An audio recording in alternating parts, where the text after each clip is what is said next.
Hello viewers, வணக்கம் and welcome back to my channel. Shanmugam Varni சீரியலுடைய இன்றைக்கி எபிசோடுக்கான ரிவ்யூ என்ன அப்படின்றத பார்க்கலாம். அதுக்கு முன்னாடி இது வரைக்கும் நம்ம சேனலை நீங்கள் சப்ஸ்கிரைப் பண்ணலைன்னா பண்ணிக்கிறங்க.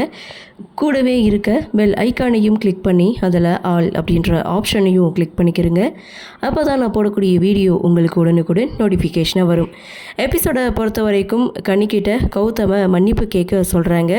ஆனால் வைஜெயந்தி கௌதம் இவங்க 2 பேருமே மன்னிப்பு கேட்க முடியாதுன்னு சொல்லும்போது, இது சோஷியல் மீடியா காலம், ஏதாவது வீடியோ வைரல் ஆச்சுன்னா நம்மளுக்கு தான் பிரச்சனை அப்படின்னு சொல்லி முத்துப்பாண்டி இங்கே வைஜெயந்தி கிட்டே பேச, அந்த இடத்துல வைஜெயந்தி கௌதம் கிட்ட மன்னிப்பு கேட்க சொல்லிட்டு அங்கேருந்து போகிறாங்க. கௌதம் கனிக்கிட்ட சாரி அப்படின்னு சொல்கிறாங்க. நீ மன்னிப்பை தமிழில் கேளு அப்படின்ட்டும், அதுவும் கையெடுத்து கும்பிட்டு மன்னிப்பு கேளு அப்படின்னு சொல்லி தடால் அடியாக சண்முகமும் சொல்ல, கௌதம் கையெடுத்து கும்பிட்டு கனிக்கிட்ட மன்னிப்பு கேட்டுட்டு அங்கேருந்து போகிறாங்க.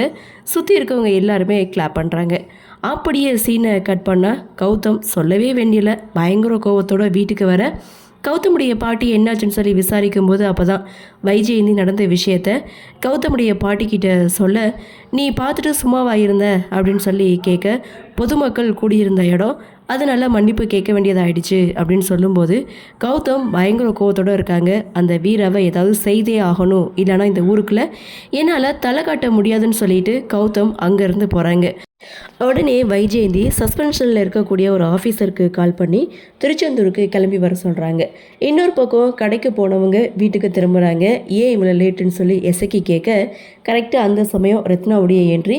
ஸோ இவங்க 2 பேர்கிட்டையும் அங்கே நடந்த எல்லா விஷயத்தையும் சொல்ல, ஸோ அந்த இடத்துல முத்துப்பாண்டி இந்த வைஜெயந்தி யார், அவங்களுடைய பேக்ரவுண்ட் என்ன, அவங்க என்ன செய்துட்டு இந்த ஊருக்கு ட்ரான்ஸ்ஃபரில் வந்திருக்காங்க அப்படின்ற ஃபுல் டீட்டெயிலையும் ஒட்டுமொத்த குடும்பத்துக்கிட்டையும் சொல்கிறாங்க. அதாவது ஒரு கட்சி தலைவரை ஸ்டேஷன்லேயே வச்சு இந்த வைஜெயந்தி என்கவுண்டர் செய்திருக்காங்க.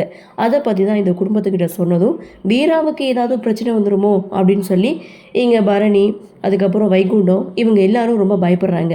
ஆனால் சண்முகம் அதிகாரியாக இருந்தாலும் நியாயமாக தான் நடந்துக்கிறணும் அப்படின்னு சொல்ல, வீரா தனியாக ஸ்டேஷனில் ஒர்க் பண்ணால் அவங்க என்ன சுட்டு தள்ளிடுவாங்களா, அதை பார்த்துட்டு நம்ம சும்மாவாக இருப்போம் அப்படின்னு சொல்லி அந்த இடத்துல போல்டாக பேசிட்டு சண்முகம் அங்கேருந்து போக, முத்துப்பாண்டி நான் பார்த்துக்கிறேன், அந்த மேடத்துக்கிட்ட நான் பேசிக்கிறேன் அப்படின்னு சொல்லி அங்கேருந்து போகிறாரு. இதனால் வைகுண்டம் ஏதாவது ஒரு பிரச்சனை வருமோ அப்படின்னு சொல்லி பரணிக்கிட்ட சொல்லி பயப்படுறாங்க. இன்னொரு பக்கம் வைஜெயந்தி, அதுக்கப்புறம் வைஜெயந்தி கால் பண்ண அந்த ஆஃபீஸர், இவங்க 2 பேருடைய கன்வர்சேஷன் அப்படின்னு பார்க்கும்போது வீராவுடைய மொத்த ஹிஸ்ட்ரியுமே எடுத்துகிட்டு வந்து வைஜெயந்தி கிட்ட கொடுக்குறாங்க. அப்போ தான் வைஜெயந்தி ஒரு பிளானை வந்து போடுறாங்க.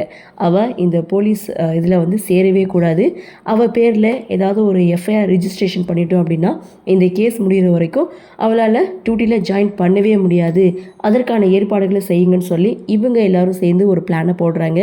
இதோட எபிசோட முடிக்கிறாங்க. இதை எல்லாத்தையும் தடுத்து சண்முகம் எப்படி வீராவை இங்கே போஸ்டிங் வாங்கி கொடுக்க போகிறாங்க அப்படின்ற ஒரு எதிர்பார்ப்பு தான். சரி, என்ன நடக்குது, என்ன மாதிரியான சுவாரஸ்யத்தோடு கதைக்கள நகர்வை கொண்டு வராங்க அப்படின்றத நாமளும் பொறுத்திருந்து பார்க்கலாம்.